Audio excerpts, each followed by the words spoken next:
जय हिंद दोस्तों तो थोड़ा आज कड़वा हो जाए। कड़वा इसलिए कह रहा हूं दोस्तों क्योंकि पेंशनर को झटका देने वाली ही खबर है। कोर्ट के द्वारा, दिल्ली हाई कोर्ट के द्वारा पेंशनर्स को, इवन की जो कर्मचारी हैं उन्होंने भी तो पेंशनर ही बनना है कल को, तो बड़ा झटका दिया है दोस्तों। पेंशनर दोनों लाभ नहीं ले सकता। कोर्ट ने दोस्तों कई टिप्पणियां की हैं और उन सब टिप्पणियों के अर्थ मैं आपको बताऊंगा दोस्तों। और पेंशनर नियम, कोर्ट ने बिल्कुल में कहा दोस्तों कि जो पेंशनर्स हैं वो नियम बदलवाने की कोशिश नहीं कर सकता।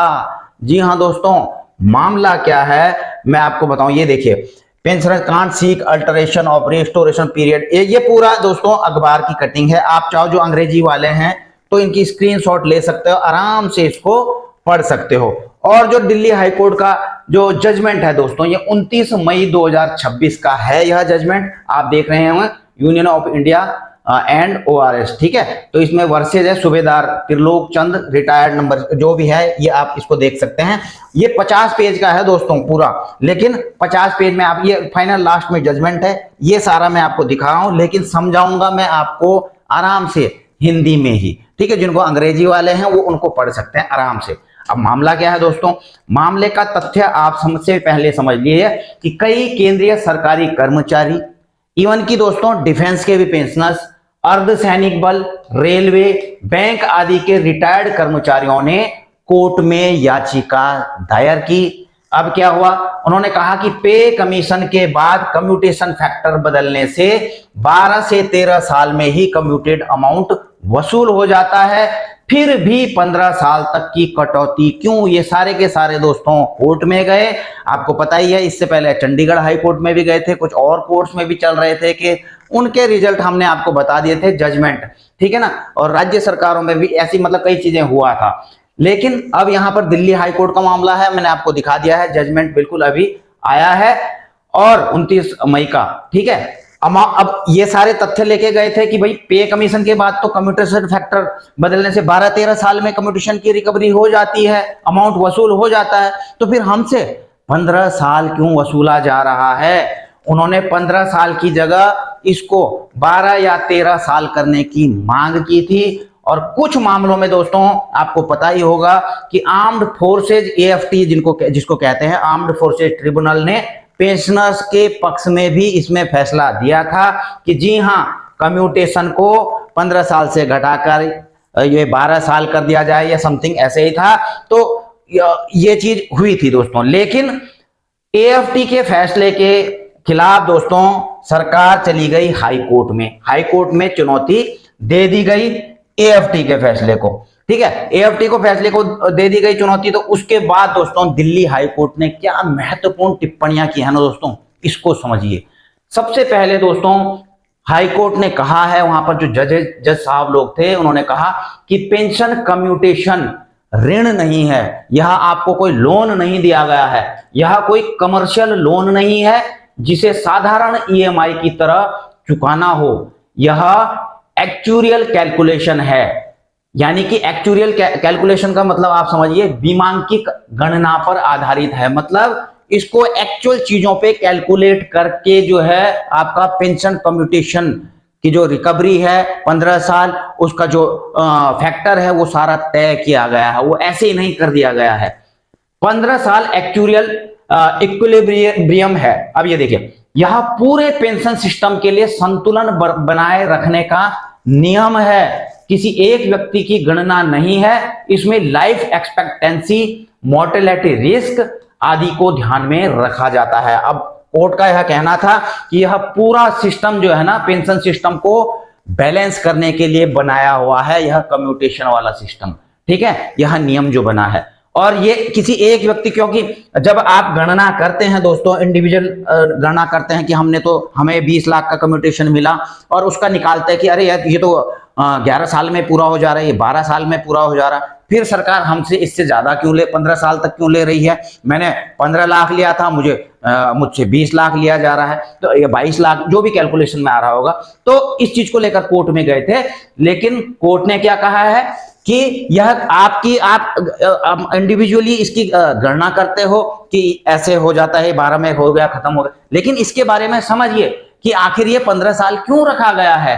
इसमें आपको पता होना चाहिए, कोर्ट ने कहा कि इसमें लाइफ एक्सपेक्टेंसी जो दोस्तों कम्यूटेशन फैक्टर है उसका आप टेबल देखना, उस टेबल में आप देखेंगे दोस्तों अलग अलग एज के लिए अलग अलग कम्यूटेशन फैक्टर है, यानी कि एज जैसे जैसे बढ़ती रहती है दोस्तों फैक्टर में उतना कम होता जाता है और साल उनके उतने ही ज्यादा रहते हैं, जिसके कारण से मैं आपको एक मोटा मोटा ये बता देता हूं कि जिसकी कम उम्र है उसको एक तो ज्यादा कम्यूटेशन मिलता है, दूसरा दोस्तों उसको जो है रेट ऑफ इंटरेस्ट कम भुगतान करना पड़ता है 15 साल में। लेकिन जैसे जैसे उम्र बढ़ती रहती है वैसे वैसे दोस्तों उनको एक तो कम्यूटेशन कम मिला, तो उस हिसाब से 15 साल अगर वो भुगतान कर रहे हैं तो उनका रेट ऑफ इंटरेस्ट बढ़ जाता है। ये तो आप समझ गए होंगे। एक तो लाइफ एक्सपेक्टेंसी को ध्यान में रखते हुए इसकी गणना की गई है, और दूसरा है मोर्टेलिटी रिस्क। जी हाँ दोस्तों, मोर्टेलिटी रिस्क का मतलब कहने का यह है कि अगर गवर्नमेंट ने यह दिया है आपको कम्यूटेशन तो इसमें मोर्टेलिटी रिस्क भी है। अब मोर्टेलिटी रिस्क क्या हो, अगर दोस्तों किसी पेंशनर्स की डेथ हो जाती है, कभी मतलब अगर सपोज आज उन्होंने कम्यूटेशन लिया, ठीक है, इसके बाद कहीं 10 दिन बाद, 1 साल बाद, 2 साल, 3, 4 साल के बाद अगर उनकी डेथ हो जाती है तो ऐसे में ये मोर्टेलिटी रिस्क है। रिस्क क्या है, वो सारा का सारा भुगतान फिर सरकार को करना पड़ता है। क्यों करना पड़ता है, क्योंकि जो फैमिली पेंशनर्स होते हैं इसके बाद जो सर्विस पेंशनर्स है उसके बाद तो फैमिली पेंशन लगेगी, तो फैमिली पेंशनर्स से कम्यूटेशन की रिकवरी नहीं की जाती है। तो ये भी एक बड़ा रिस्क है कि किसी को 20 लाख, किसी को 15-20 लाख अगर दे दिया कम्यूटेशन, ठीक है ना, उनकी डेथ हो गई तो सारा का सारा सरकार को चुकाना पड़ता है, तो ये रिस्क भी है, ठीक है ना। तो ये एक्चुअल इक्विलिब्रियम इसलिए कह रही है कि ये पूरा पेंशन सिस्टम को संतुलन बनाए रखने के लिए है ये 15 साल। ईयर ऑफ परचेज का आधार 1987 की कॉमन कॉज मामले का हवाला देते हुए कोर्ट ने कहा कि 15 साल में 2 साल का बफर भी शामिल है जो उचित है। वो इसीलिए बफर है दोस्तों, मैंने आपको बताया मोर्टेलिटी रिस्क, लाइफ एक्सपेक्टेंसी, इसके कारण बफर दिया गया है। और पेंशनर दोनों फायदे नहीं ले सकता, और पेंशनर दोनों फायदे क्या क्या बता रहे हैं कि एक तो लमसम टैक्स फ्री तो ले लिया, लेकिन बाद में नियम बदलवाने की कोशिश नहीं कर सकता कि भाई पेंशनर ने एक तो कम्यूटेशन के रूप में लमसम पैसा ले लिया, और जो पैसा लिया उस पर भी टैक्स नहीं दिया, क्योंकि वो टैक्स जो है एग्जेम्प्टेड रहता है, जो कम्यूटेशन का अमाउंट 15, 20, 50 लाख जितना भी मिल रहा है आपको, उस पर आपको टैक्स नहीं देना पड़ता। इवन कि जब आप कम्यूटेशन का भुगतान कर रहे होते हैं, यानी कि जब आप पेंशन से कम्यूटेशन का जो है रिकवरी जा रही होती, तो उस अमाउंट पर भी टैक्स नहीं लगता है। तो एक फायदा तो लमसम लेने का है कि आपने पैसे भी लमसम लिए, ठीक है ना, मोर्टेलिटी रिस्क भी इसमें है, और उसके ऊपर जो है आप जो है टैक्स फ्री लमसम भी, आपने टैक्स से भी आपको इसमें बचत हो रही है। तो एक साथ पेंशनर दो फायदे नहीं ले सकता, ठीक है ना, कि आपको ये भी हो रहा है और आप जो है आप इस पर जो है बिल्कुल 15 से 12 साल करने की भी मांग कर रहे हैं, तो ये दूसरा फायदा ऐसे नहीं हो सकता। या तो आप इस फायदे को ले लीजिए या तो जो है उसको। 6 और 7 पे कमीशन ने भी 15 साल के नियम को बनाए रखा था, इसलिए यह आर्बिट्रेरी है नहीं है। अब देखिए 6वें और कोर्ट का कहना था कि 6वें 7वें पे कमीशन में भी यही नियम था और चल रहा है, और यह आर्बिट्रेरी नहीं है। आर्टिकल 14 यानी कि समानता का अधिकार नियम मैनिफेस्टली आर्बिट्रेरी नहीं है, इसलिए इसने कोर्ट दखल नहीं दे सकता। अब ये क्या है दोस्तों, आर्टिकल 14 और मैनिफेस्टली आर्बिट्रेरी, इसको मैं आपको बताता हूं। देखिए मैनिफेस्टली आर्बिट्रेरी का मतलब है दोस्तों ऐसा नियम जो बिना किसी तर्क, वजह या वैज्ञानिक आधार के मनमाने ढंग से बनाया गया हो और वो स्पष्ट रूप से गलत, अनुचित दिख रहा हो।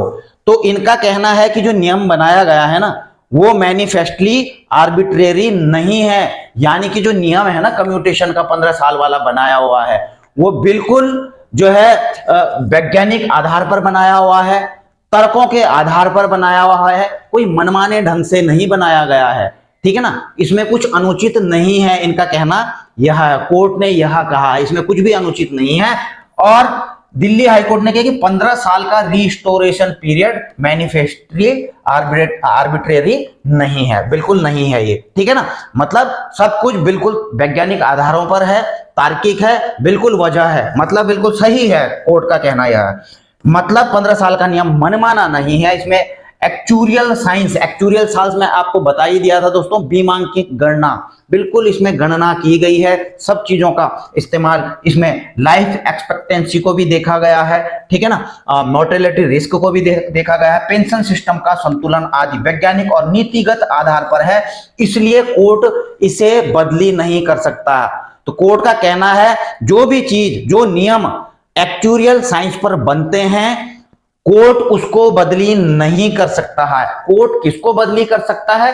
अगर सरकार कहे कि कल से, उदाहरण से आप समझिए कि अगर सरकार कहे कि कल से सभी पेंशनर्स की पेंशन आधी कर दी जाएगी, तो ये मैनिफेस्टली आर्बिट्रेरी होगा, बिना वजह। भाई आपको कहा कि अभी 50% पेंशन मिल रही है, सरकार ने एक नियम निकाल दिया, नहीं जी 50 नहीं, इनको जो 50 का भी 50 कर दो, 25% इनको पेंशन देना शुरू कर दो, तो ये होगा मैनिफेस्टली आर्बिट्रेरी। और ऐसे में कोर्ट दखल दे सकता है, कोर्ट इस पर फैसला दे सकता है, जो भी आदेश सरकार के द्वारा ऐसे नियम बनाए गए हों जो बिना वजह हों और अनुचित हों। लेकिन कोर्ट का कहना है कि यह बिल्कुल वजह से है, वैज्ञानिक तर्क हैं इसके पीछे, ठीक है ना। 15 साल का एक्चुरियल कैलकुलेशन पर आधारित है, ये मैनिफेस्टली आर्बिट्री नहीं है। और भारतीय संविधान आर्टिकल 14 समानता का जो अधिकार है के तहत अगर कोई नियम मैनिफेस्टली आर्बिट्री है तो कोर्ट उसे रद्द कर सकता है, लेकिन अगर नियम में तर्क संगत आधार है तो कोर्ट इसमें दखल नहीं देता। यानी कि ये जो है मैनिफेस्टली आर्बिट्री नहीं है, इसलिए कोर्ट इसमें दखल नहीं देगा। आप समझ रहे हैं, ये कोई जो आदेश है, जो नियम है कम्यूटेशन का, वो बिल्कुल जो है स्पष्ट है, इसमें कोई मनमानी नहीं है, बिल्कुल जो है तर्क संगत है, वैज्ञानिक गणना के आधार पर की गई है, सारे सब कुछ ठीक है। मतलब फाइनल ऑर्डर यह है कि सभी पेंशनर्स की याचिकाएं खारिज कर दी गई, आर्म्ड फोर्सेज ट्रिब्यूनल का अंतरिम आदेश को रद्द कर दिया गया, 15 साल के नियम को संवैधानिक माना है कोर्ट ने।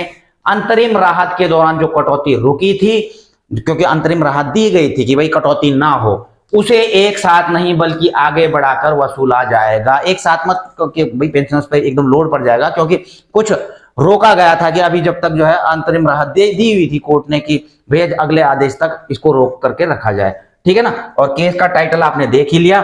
कुल मिलाकर के दोस्तों जो मुख्य फैसला आप समझ ही गए हैं कि पेंशनर, जो कोर्ट ने कहा है, अपनी मर्जी से पेंशन का कुछ हिस्सा कम्यूट करके बड़ा पैसा ले लेता है, तो बाद में 15 साल का रिस्टोरेशन पीरियड बदलने की मांग नहीं कर सकता।